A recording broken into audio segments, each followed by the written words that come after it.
always love getting calls from historic locations. They're a lot of fun to investigate, and we usually do like a full event afterwards where we have a presentation on all the findings that we get, and it's usually around Halloween time. So it works out great for the place that's calling us and for us who really enjoy investigating a location with so much history. So my next step was to meet with the person that called me to get all the information and all the history at this location.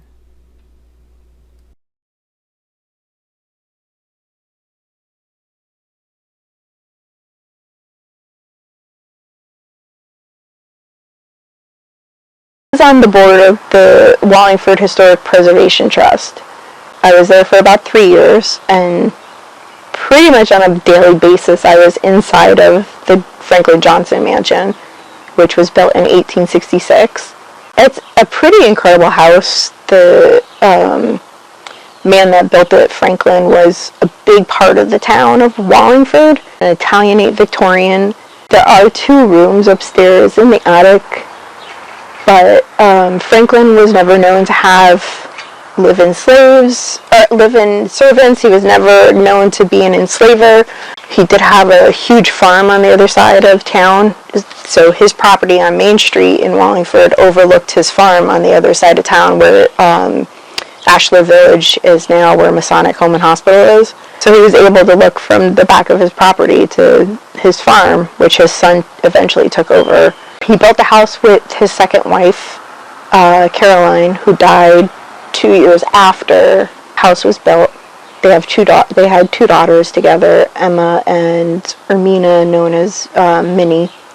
He had 2 sons with his first wife, Solma, but they weren't living in the house at the time. Years later that he married Harriet, and her daughter from her first marriage did live in the house. So that could be part of the reason why there are rooms upstairs, where, maybe because there's only 3 bedrooms on the second floor, so maybe one of those bedrooms was for somebody else, because she had a son from the first marriage also who would come and visit. Franklin, he was a probate judge. He was a member of the General Assembly for the state of Connecticut. He was a member of the First Baptist Church, which is also on Main Street in Wallingford. He was a very big part of that church. He did a lot for the town. I mean, it's incredible what he did. He's part of the reason why there's land records for the town of Wallingford. He and his father, Cephas, helped take care of the roads. That was part of what every male had to do for the town of Wallingford. They had to help take care of the upkeep of the roads and of the sewer. He was pretty progressive for that time. It seems like it was part of his family. Like his third great-grandfather, William, was the signers of the original charter for the town in 1671. But his family was very big for the town. They had the very first schoolhouse on that side of town, which was on the Hartford Turnpike, what is known as the Hartford Turnpike now. It was the New Haven Hartford Turnpike at the time. His father was in the silver industry, which was a big part of Wallingford and Meriden. So they wanted it to become a silver museum. That was part of the premise of the purchase of the house. Like, they sold it for $1. But, part of the deed states that it's to be a silver museum. What were some of your paranormal experiences in the house? Like, you kept hearing voices. The basement always had a weird feeling to it, but that's pretty much where I spent most of my time when I was curating the silver for them. So, it wasn't comfortable down there for whatever reason. Did you hear music at one time? I heard humming. I was upstairs in what we thought was the primary bedroom, and I heard this humming. Yeah, the attic was weird. It just had a really weird vibe to it. Definitely was not alone.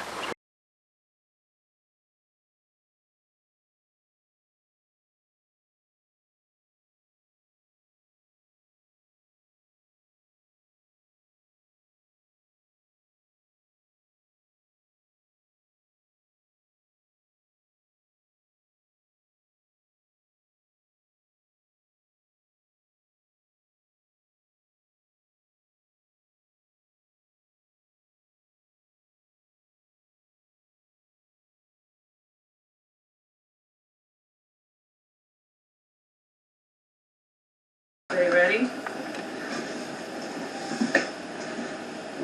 If there's any spirits with us tonight, or anybody that's with us, if you could come to the light and let us know that you're here.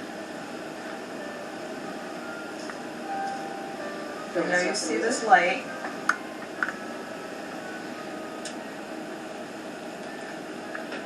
I want you to all gather around it.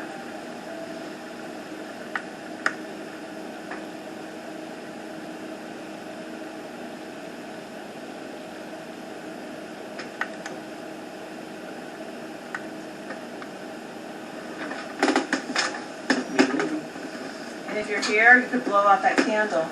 Let us know that you're here.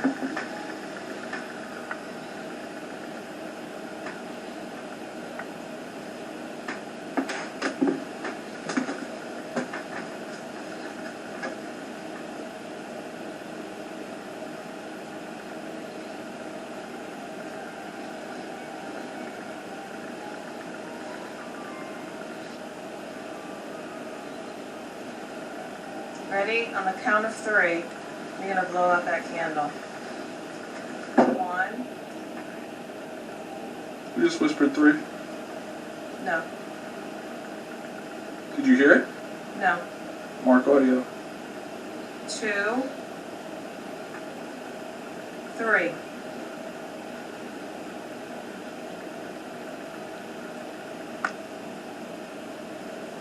Use our energy. We're all focused on this on the candle right now. Use our energy and blow out this candle.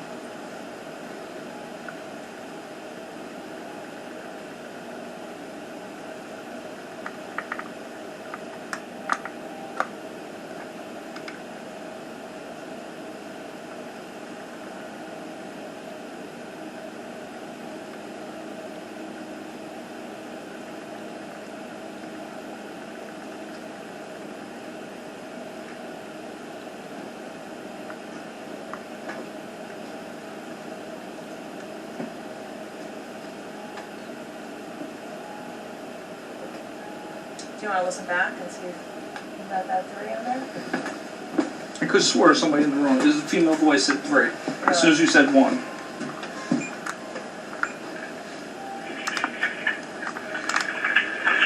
Are you ready?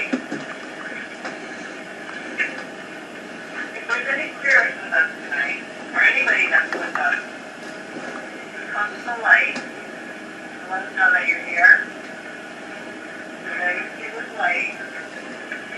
I want you to all gather around it.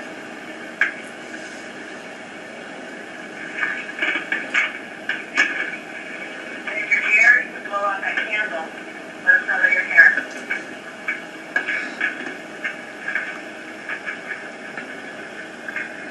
Ready? On the count of 3, you're going to blow out that candle. 1. Right there. Yes, Yeah. Count of 3, you're going to blow out that candle. 1. Wow. How'd you... Nobody else heard that in the room but me. What's this doing? That's how loud it was. I thought it was one of you. Good.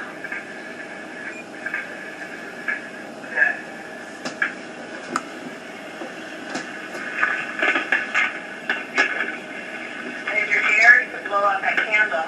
Let us know that you're here.